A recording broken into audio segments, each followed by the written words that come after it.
ustedes, bienvenidos a La Bitácora por Avia y a la Televisión. Hoy tenemos un programa referido precisamente a la descolonización de la geopolítica y vamos a hacer un espacio hablando precisamente de este escenario que se tiene en el mundo, hablar de la cumbre del G77, en qué espacio, en qué tipo de mundo estamos, cuando se ve este cambio en cuanto a esa decadencia de Occidente, esa decadencia de la unipolaridad. ¿Qué es lo que se busca? ¿Cuál es el espacio que vamos a tener ahora? ¿Y cuál es el rol de los 133 países que forman parte del G77 y Bolivia, que ha convocado una cumbre también a propósito de ese tema, a propósito de los 50 años? Es el tema del día. Bienvenidos a La Bitácora. Rafael, qué gusto que nos acompañes. El gusto es mío, Gabriel. Tenemos un nuevo espacio, un espacio diferente dentro de esta forma en la que se está comprendiendo y estructurando el mundo, si hablamos de geopolítica, por ejemplo. En ese espacio es el que está desarrollándose el G77. Sí, si hacemos un poquito de historia, podríamos decir que el G77 nace en un mundo sostenido por la bipolaridad, la Guerra Fría. Entonces ahí los países tenían un margen de acción depende o en correspondencia al bloque en el cual estaban inscritos, ya sea el bloque del mundo libre o el bloque socialista. Pero después, con la caída del muro de Berlín, el mundo ha soportado la hegemonía unipolar de un solo poder en el mundo, que era Estados Unidos. Entonces ahí el G77 tenía un carácter puramente declarativo, simplemente de coordinación de los países en materias de comercio y desarrollo. Es decir, el G77 nace en el paradigma del desarrollo y circunscribe toda su actividad diplomática y de relaciones internacionales en torno a ese paradigma, lo cual involucraba la subordinación de nuestras economías a las prerrogativas del primer mundo, que es, digamos, el que patrocina el paradigma del desarrollo.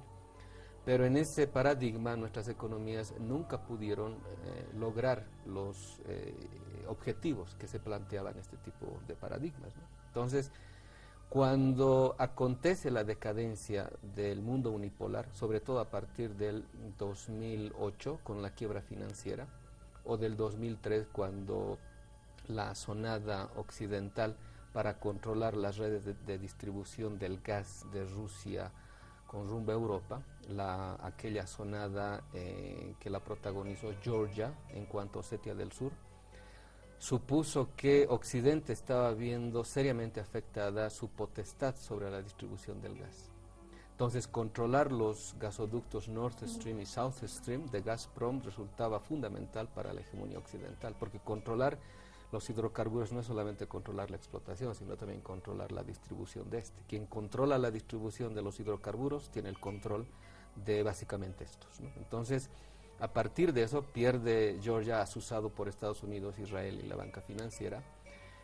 Rusia, por primera vez, recompone su envergadura militar y desde entonces empieza a resquebrajarse geopolíticamente la unipolaridad en el mundo. Entonces ahora podemos decir lo que dice mucha gente: estamos ingresando a un incipiente mundo multipolar con el ascenso de los BRICS, de los países emergentes. Entonces, esto quiere decir que el mundo unipolar, que fue básicamente el sostén de la disposición geopolítica centro-periferia, ha entrado en decadencia. Entonces aquí el G77, que contiene la mayor concentración de países de la Organización de las Naciones Unidas, tiene mayores márgenes de acción y que deberían saber aprovecharlos para no solamente establecer una agenda multilateral de carácter global, sino contrarrestar el poder hegemónico de los países ricos y hacer posible un bloque interpelador de las prerrogativas de la economía del primer mundo, porque está en decadencia financiera y económica. ¿Bloque interpelador? Bloque interpelador. ¿En qué sentido, por ejemplo, vamos a entender eso, considerando que estamos hablando de estos bloques regionales y de esta consolidación que existe en determinadas zonas?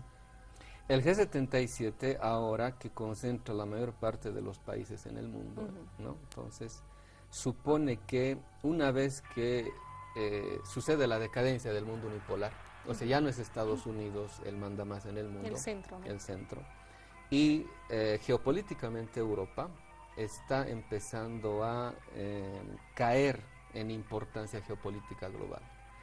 Por ejemplo, se dice que la dependencia que tiene Europa del gas ruso la está convirtiendo en una semicolonia energética de una economía que ya no tiene su centro en Occidente, sino con los últimos acuerdos sino-rusos, la economía se estaría orientalizando, ¿no? Entonces quiere decir que la economía está virando hacia el oriente y Occidente está empezando a decaer económica y hasta financieramente, ¿no? Varias de las entidades bancarias financieras mundiales como la HSBC de Inglaterra mudan sus oficinas centrales a el oriente, a Hong Kong, Taiwán, todos sus lugares, ¿no? Porque la economía está empezando a tener una concentración hegemónica por ese lado del mundo. Entonces ahí podemos hablar de que un bloque interpelador significaría que una economía en decadencia que es patrocinada por el primer mundo y que ante la crisis climática y la crisis energética ya no puede sostenerse, entonces los países pobres ya no pueden supeditarse a las prerrogativas de esa economía, sino que tendrían que plantear transformaciones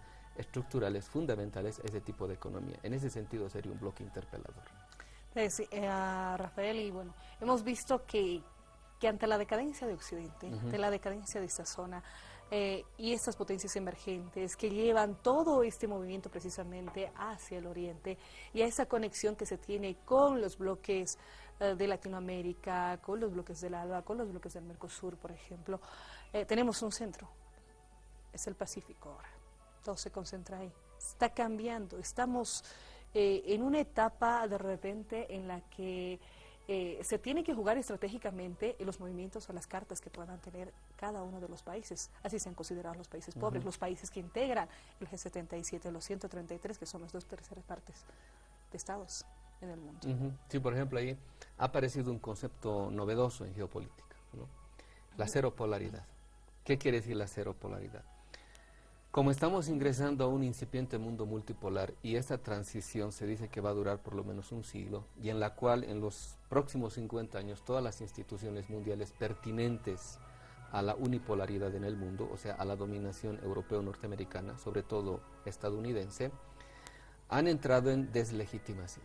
O sea, ya no son pertinentes para un mundo en transición hacia un mundo multipolar. Entonces, como ya no son pertinentes, entonces tienen que desaparecer. Y es más, ahorita hay una puja en todas las organizaciones multilaterales, mundiales, ¿no? Entre los BRICS, sobre todo en el Club de Shanghái, que estarían prácticamente representados por Rusia y China, y el G7, ¿no? Europa y Estados Unidos. Entonces hay una pugna, ¿no? Se pelearon hace poco por la presidencia de el Banco Mundial, del FMI también sufre ese tipo de pugnas, y que se llama la Organización Concerniente al Desarrollo y el Comercio. Los Estados Unidos querían poner un representante mexicano, títere de las políticas norteamericanas, pero lograron poner los BRICS un representante brasileño. Entonces, es como si estuviésemos en una guerra fría, sobre todo de carácter financiero, porque no hay que olvidarse que el 60% de los flujos comerciales y financieros siguen potestad del dólar. Entonces, eso quiere decir que nuestras economías, sus crecimientos son aprovechados por esta moneda norteamericana, porque casi todas las compras de divisas, las reservas internacionales se traducen en dólares. Por lo tanto, esa economía norteamericana que ya no tiene la potestad del petróleo mundial, ¿en qué sostiene su dólar? Muchos dicen que solamente en sus bombas nucleares. Entonces, financieramente el primer mundo está empezando a entrar en profunda decadencia, en concentraciones absolutas de riqueza en sectores privados muy exiguos de esa economía. Ya ni siquiera podemos decir que el primer mundo es rico, sino son solamente sus burocracias privadas financieras. Hasta sus pueblos están siendo sacrificados para ese tipo de concentraciones de capital. Entonces, el mundo multipolar está abriéndose a hegemonías ya no concentradas. Es decir, ya no sería una hegemonía estadounidense, tampoco europea, y ahora Rusia, China e India ya no pueden tampoco reeditar las prerrogativas del colonialismo moderno. Por eso están empezando a hablar en términos de alianzas estratégicas. Eso quiere decir que la cero polaridad significaría un concepto que en un nuevo contexto nos viene a decir que ya no puede haber hegemonías concentradas. Una sola potencia no puede controlar ni establecer las consecuencias o las finalidades de cualquier coyuntura, sino que tienen que contar siempre con los países afectados. Entonces, esto quiere decir que las potencias emergentes, incluso la Rusia, la China, etcétera, ya no pueden hablar en los términos colonialistas que fueron pertinentes al mundo europeo, moderno, occidental y después norteamericano, cuando se repartieron, por ejemplo, el África y el Oriente, sino que ahora estas mismas potencias ya no pueden, como ya no pueden hablar en estos términos colonialistas, tienen que hablar en términos de alianzas, de cooperaciones económicas. Entonces, este tipo de contexto nos abre la posibilidad de que países como el nuestro ya sienten soberanía de una vez por todas, ya no se subordinan a las prerrogativas económicas de los países fuertes. Entonces, son considerados países pobres, por tanto, en la unidad estamos hablando sin poder, de manera aislada. Ya en términos de bloques regionales, por ejemplo, es otra cosa. Claro, porque tú sabes, ¿no? O sea, a una potencia hegemónica no le conviene tratar a países que conformen bloques, sino le conviene tratar con países aislados, porque un país aislado no tiene fuerza, no tiene la estatura o la musculatura para poder hablar de tú a tú con una potencia. Pero si los países pobres conforman bloques, entonces conforman musculatura económica. Por ejemplo, acá el ALBA o el Mercosur, ¿no? China es ahorita el socio comercial más grande de África. Y para hacerlo de Latinoamérica está metiendo gran cantidad de dinero, sobre todo en el Caribe, y lo cual está repercutiendo de tal modo de que la injerencia norteamericana está empezando a menguar. Los Estados Unidos, por eso, está empezando a hacer nuevos tratados, nuevas alianzas, como la Alianza del Pacífico, para resquebrajar bloques hegemónicos. Porque si se establece un bloque regional, por ejemplo, en Sudamérica, Estados Unidos ya no podría controlar un bloque mancomunado de toda Sudamérica. Por eso, con la Alianza del Pacífico busca resquebrajar cualquier tipo de desarrollo de un bloque conjunto. Entonces, frente a eso, ¿qué hacen las potencias emergentes, no? Buscan establecer alianzas estratégicas con países claves, por ejemplo, Brasil. Y Brasil está dentro del Mercosur. Entonces, así como Europa minimiza retóricamente la cooperación con Sudamérica, sin embargo, por debajo reconoce que ahorita la sexta potencia económica a nivel global es el Mercosur. Y eso con la entrada de Venezuela, ¿no? Con la entrada del petróleo venezolano al Mercosur. Entonces eso quiere decir que un bloque consistente en torno al Mercosur podría representar ahorita un bloque interpelador potencial para que nuestras economías ingresen en la nueva geopolítica multipolar de modo más soberano. Los países se están integrando, los países se están conformando este tipo de bloques que los hace más fuertes, que los pone, que les da esa musculatura que decíamos. Ahí estamos hablando del Mercosur, del ALBA, también de los mismos BRICS, y se está viendo la participación incluso de Argentina también, ya en el encuentro que tienen en el mes de julio. Ahora se va a ver precisamente esas cartas estratégicas y ese espacio y cómo se vaya a mover este mundo que ya ha dejado una unipolaridad, y estamos buscando esa cero polaridad que podría ser una propuesta. Hacemos una pausa, al retornar vamos a hablar sobre el G77, sobre algunas instituciones internacionales, entidades internacionales que van incluso perdiendo la credibilidad. Se necesita buscar ese cambio. El G77 es la oportunidad para aquello, al retornar de la pausa.